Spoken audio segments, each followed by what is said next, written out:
Good evening and welcome to Iowa News and Views. My name's Joe Balcom. I'm the host of the program. I'm also a county supervisor over here in Johnson County. That'd be Iowa City and Coralville and some other communities over here. We're pleased to have you with us. Iowa News and Views is a community affairs program seen in about 14 different communities around the state of Iowa and about 350,000 households. That would be about 1 million viewers. 1 million viewers, that is, if everybody was watching that could watch, and we hope you will tell your friends and coworkers about us. Iowa News and Views is a community affairs program focusing on state and local issues and topics that you aren't going to see on other stations, so we encourage you to keep joining us. Also, we're interested in knowing what your ideas are for future shows and guests, so we'll give you some information in a little bit to send us a message, send us some email, and let us know, and also tell you how to take a look at our webpage to learn more about Iowa News and Views. Our guest tonight is former State Representative David Osterberg. He's a Democrat from Mount Vernon, and he is in the process of making a decision about whether or not he's going to seek re-election to the U.S. Senate seat currently held by Chuck Grassley. And the title of our program tonight is David Meets Goliath. David, welcome. Thanks, Joe. It's a pleasure to have you. What have you been doing since you left the legislature? You served for 12 years, left the legislature in 1994. What have you been up to, and why are you seeking or considering seeking this post? Well, I left the legislature after 12 years. It seemed about the right amount of time. I didn't get beat or anything. I decided that the seat could probably be won by a Democrat since redistricting, and decided to go and do more specialized things. You can't really be a specialist when you're in the state legislature, and because you answer to the people. If the people want you to work on some other stuff, you start working on it. So what I've done since 1994 is I've taught at the University of Iowa for the last 4 years. I did an interesting case for an environmental group called Sierra Club of Legal Defense, where we fought this nuclear facility in Louisiana that they tried to put down in the middle of a bunch of poor black people, and we won. And did a study for the AFL-CIO in the state and the United Auto Workers on corporate welfare in Iowa. I got to do some of the things that I had wanted to do, and I think it's time to think about politics again. I like politics. I did it for a number of years, and think that this may be the opportunity, and this may be the year to start again. I see. Well, I think we should set the stage about what the process questions are this year. You're considering a run, so is former US Representative Dave Ngle, Democrat, also Right. thinking about getting involved in this, and either be a primary if you both decide to run, and then in the fall you would face Senator Grassley. That's Yeah, right. Okay. We're both Dave Ngle and I are in the exploratory stage. Neither of us has announced that we are doing this, but we're out gauging our support to find out if it's a good idea or not. At least that's what I'm doing. And you and Dave probably could be, are seen by a lot of people as being very progressive on a whole set of issues like taxes and employment and labor and those issues, maybe environmental issues. What would distinguish you at this point from him? What are the big things? Are there some things that you would point out? Sure. First of all, I think you're right about there not being huge differences in our way of viewing the world. I would just say that though Dave may be pretty good on the environment, I'm really a practitioner of this. This is what I do professionally. When it comes to fair taxes, he's good. I'm good also, and I write tax policy for the AFL-CIO. So I just go further and deeper in a lot of issues that I think are the real important ones. And the main reason that I would decide to run, and why I think people ought to vote for me, is that I think I can run the kind of campaign that could actually defeat Chuck Grassley. I see. Chuck Grassley's very popular Iowa elected official. Has been in there for approximately 40 years. 40 years, apparently, yeah. 40 years. How do you distinguish yourself between, how do you run against somebody like Chuck Grassley that has high positive ratings in the polls and people think he's a good guy, and I mean he is a good guy, but Yeah. are there some positions he's taken out there that you're going to draw some attention to? Yeah, of course there are. When you look at the ratings that the senator gets on different issues, League of Conservation Voters rates all senators and Congress people on their votes on the environment, and he's awful. Just gets awful ratings by that organization. He gets pretty bad ratings by a whole bunch of other organizations too. And you can look at specific votes and say, do you really want your senator to be voting this way? Which obviously brings up the problem. If he has $2.5 to $3 million and I have very little, how do I get these issues out? And that's a tough part of this. See, it's never fair in the United States anymore because we have done nothing at all to make running for election even vaguely fair. The incumbent will come in with millions and millions of dollars and then sort of blow you away. So the issues that are important to Iowans never get brought up. The only way you can do a campaign like this is try to catch the media and make them cover you because of what you're saying, not because you can afford to put a TV ad on or get a big full-page ad in the Des Moines Register or the Cedar Rapids Gazette, but because you are saying things that are interesting enough. And I hope that's what I can do. If I can, I have a chance. The money is obviously a big something to run against. Here on Iowa News and Views, this is a public access program, Right. so we can talk about some of the substance of a campaign. In terms of an issue that Iowans have dealt with the last couple of years is what are we doing about hog manure and hog waste, and what would be your position as a U.S. Senator? What role does the federal government play here in helping us address that issue? Well, first of all, our other senator, Senator Harkin, is already moving on this issue. And what he wants to do is to set a floor below which people cannot erode their environment to go out and capture another one of these hog factories to put into somebody's backyard. That, I think, is the important thing that the federal government can do, to make a floor below which you can't erode your environment. And then allow states to go beyond, just like counties ought to be able to go beyond the basic rules if they want to do that. And that I would say is my criticism of what went on in the Iowa legislature is they took everybody's rights away. They said we will make some strong environmental rules, and then in exchange for that we'll take away the rights of everybody to do anything, to go to a supervisor like you to say, we don't think this thing ought to be located where it is, or to take somebody to court. You are forbidden to do all of that because the legislature said that they gave some strong environmental legislation, which was, one, not that strong, and two, not enforced by anybody because there weren't any people out there to actually do the enforcement. That's the mistake that was made, and we can look at that to think about what the federal role ought to be. The federal role ought to be setting that floor and giving some resources for the state to really regulate some of these things, which shouldn't be called agricultural at all. They're really factories, and we ought to be treating them like we do ADM, which doesn't mean we beat up on them, but we expect a whole lot from them. Sure. In the late 80s, you passed a law you authored on siting of landfills. I remember that, and gave local supervisors and city councils the power to decide if there was going to be a landfill coming into their city or county.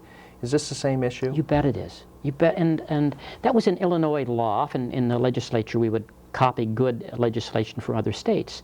Illinois had done that, and so when I was the chair of the Environment Committee, we passed that law to say this is an important issue, and citizens have the right to expect somebody they elected, somebody they can vote for or against, to be making those decisions, and not just send it off someplace into the bureaucracy and say, I couldn't help it, that's what they decided. Accountability is very, very important. I think people want it, they're tired of not having it, and I think whether it is landfills or big hog factories, these are major changes in planning and how you use land, and citizens, regular ordinary citizens of that county, or that jurisdiction, that city, have the right to say something, and they say it through their elected representatives. Your political career, you've really been an advocate for the small guy, the ordinary person, in giving local control is I think one example of that. As we look at other environmental issues, you've also been very involved as one of our leaders in state policy formation, one of the founding members of the Iowa Environmental Council, That's right. coalition of environmental groups. What's another federal environmental issue that you would focus some of your attention on? Well, I think that one thing you look at is what people are interested in, and there's polling has been done here recently by the Environmental Council to say what are the issues Iowans think are most important when it comes to the environment, and it's water quality. more than air, more than anything else. How do we ensure that we're going to have good water quality? And there are a lot of things. Given that, you can then figure out how government can get involved to try to make that better. So you have polling data that says water quality is the big issue. And not surprisingly, when you look at water quality in Iowa, it isn't that good. And a lot of it comes from farm chemicals.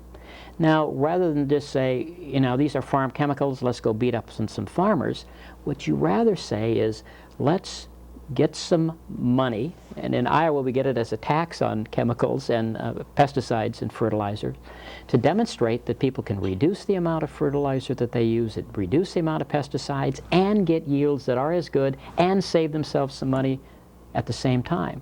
At the federal level, we've been doing wonderful things on expanding wetlands, trying to get buffers along streams, and pay farmers for taking that land out of production, and because it's not that productive anyway, because it's subject to flooding.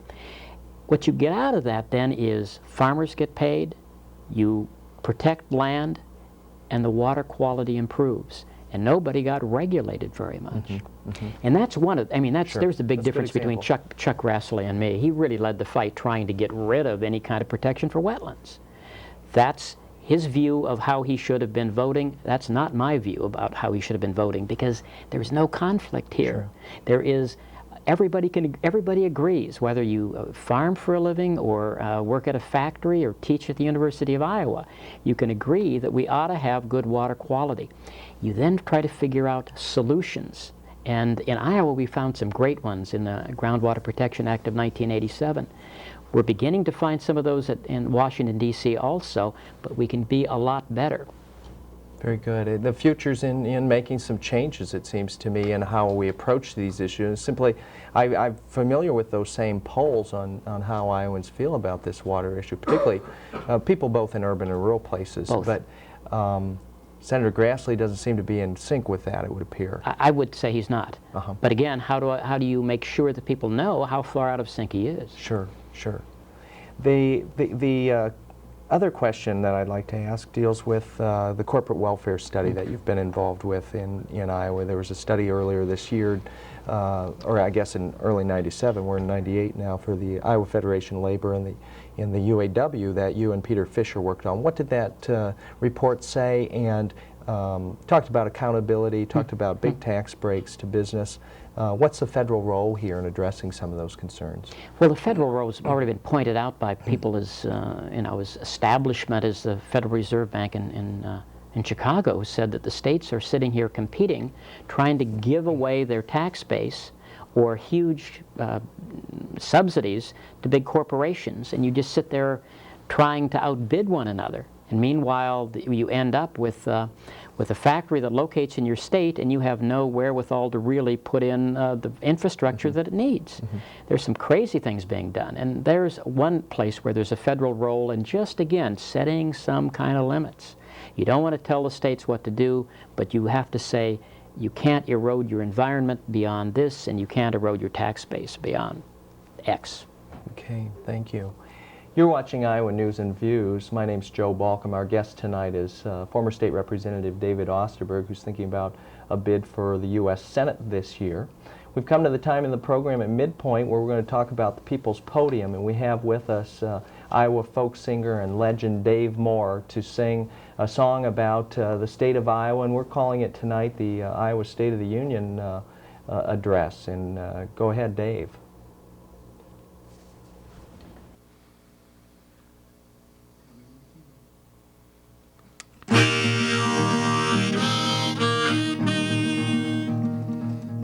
Everybody loves the corn state, IOWA, but the family farms and the small town charms have gotten a little passé. We tried to bring some tourists here, but there's no mountains or seas. Well, me, I've seen the future, so get hip to the triple P's. We've got pork and poker and prisons, and that's the way it's gonna be. Pork, poker, and prisons, so get hip to the triple P's. You know, everybody's read Charlotte's Web and Wilbur's cute, I know. But IBP and our Governor Terry have found a bigger lot for Wilbur to grow in. What's a little bit of hog spilled, chumps? It's time to act your age. And that's the smell of money, buddy, at a damn good minimum wage. And we've got pork, poker, and prisons, and that's the way it's gonna be.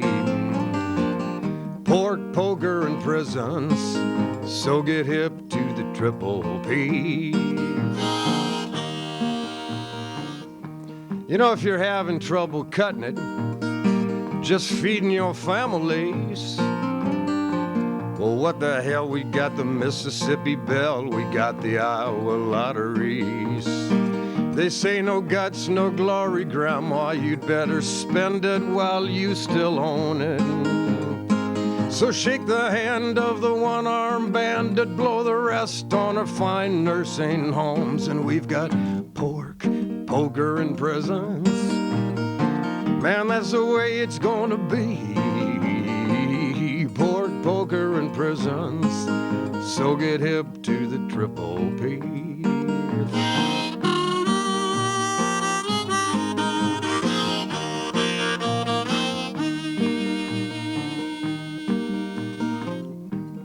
So then let's build some prisons, just to settle any doubts. And you kids at risk, and the ones who don't fit, well, too bad, 3 strikes, you're out. And all we got is just the fat cats left to throw away the key. Well, at least we all saw the future, and we got hip to the triple P's. And we've got pork, poker, and prisons, and that's the way it's gonna be. We got pork, poker, and prisons, so get hip to the triple P's. Oh no, we've got pork, poker, and prisons, so get hip to the triple P.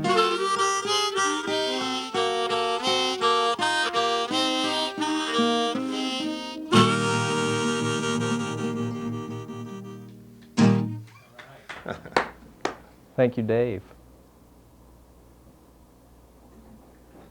We're back. We'd like to thank Dave Moore for that address to us, giving us something to think about. David, pork, poker, and prisons, seems like we don't have a lot of vision in this state these days. What kind of economic development strategy do we need to take on to make things better for people, better paying jobs, people having more skills to meet their needs? Yeah, well, there are a couple of things. Obviously, I mean, this is just a wonderful song because it does epitomize sort of the economic development, the strategy that's been run, which is anything, any job is good enough.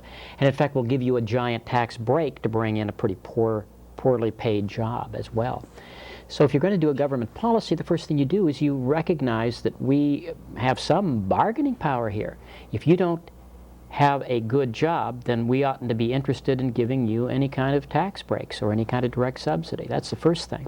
And what Peter Fisher and I in the Corporate Welfare Report found out that not only was that not very well done, nobody actually knew how much we were giving away.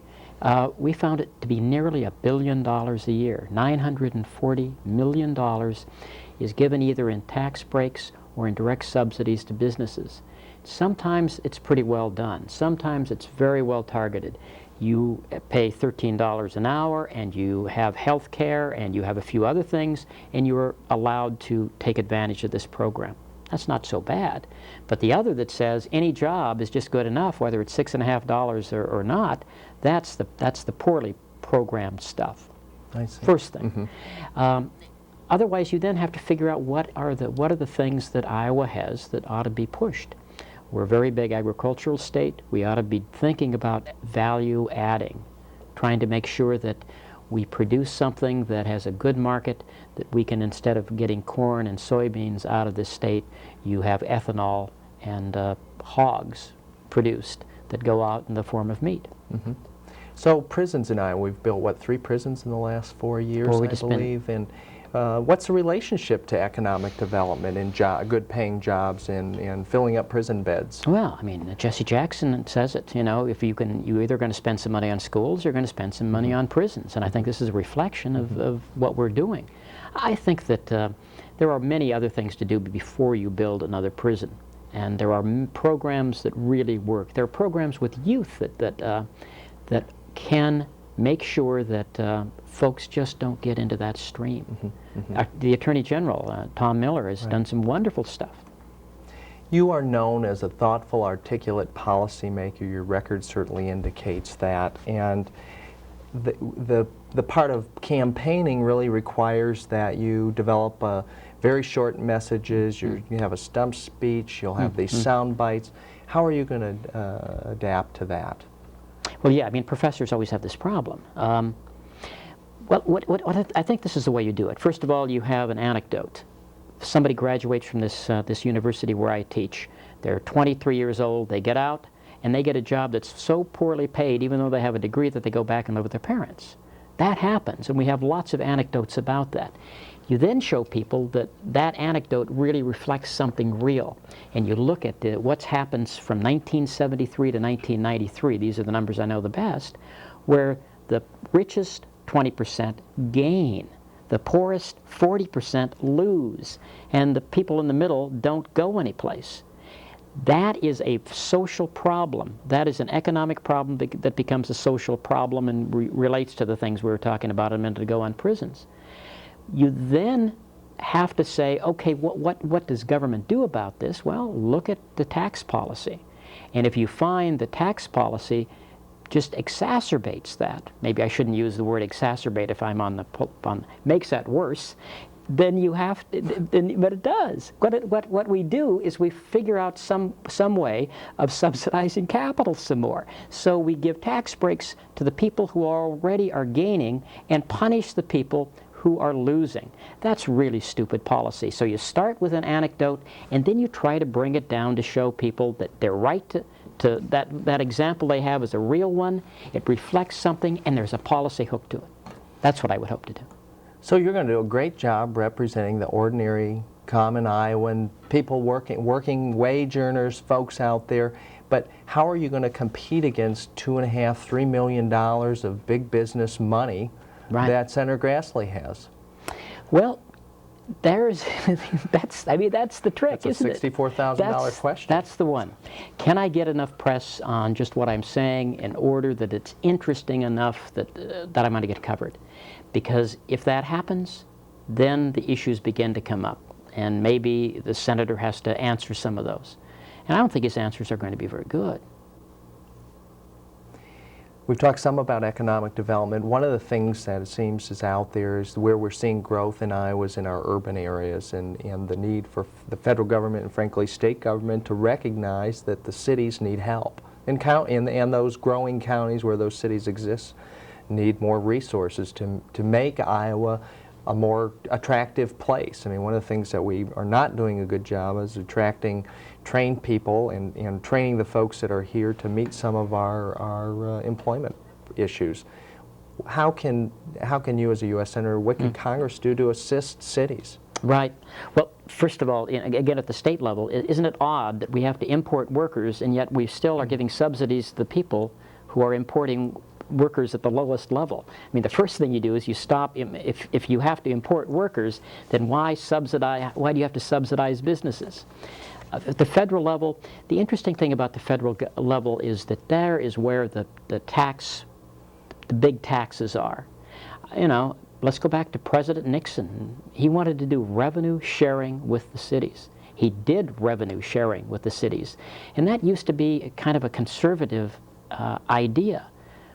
I don't know why that's a conservative idea when you have a tax base in the city that's eroding, a tax base at the federal level which is enriching itself.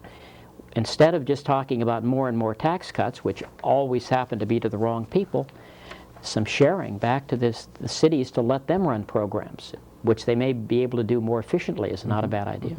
We're down to our last couple minutes. What's it like running a statewide campaign? God, it's like Dubuque on Monday, Keokuk on Wednesday, Davenport on Saturday, followed by Des Moines, and then Council Bluffs, and then Audubon. And that's what I've done in these last 2 weeks. It's running all around the state trying to talk to some people who are going to vote in the Democratic primary in June. Having a bunch of volunteers call up people who are going to go to their caucuses, so I have some kind of presence in those caucuses that are happening on February 2nd. And it is just being on the phone all the time asking people if they'd give me some money. It's not all that pleasant. The rewards out there are if you do get to go around the state, talk about issues that I think are important, that other people think are important, to attract enough attention that this becomes a real race, that you have different philosophies here between Senator Grassley and myself, and we really ought to have some time to debate those differences. And Iowans benefit if we do. If that happens, I have a chance. Very good. David, I appreciate you being here today. Good luck. It's an incredible personal commitment to our state, and I wish you well in raising those issues and look forward to your success in that. You've been watching Iowa News and Views. My name's Joe Balcom. I'd like to thank our crew for doing the work tonight. As usual, I'd like to thank our contributors and, of course, our sponsors around the state. And, of course, you, the viewer, thanks for tuning in. I'd also like to thank Dave Moore for being here tonight with his Pork Poker and Prisons tune, and keep tuning in. We'll see you next time. Remember, this is just a TV program. What's important is what you're doing in your community to make it a better place. See you next time.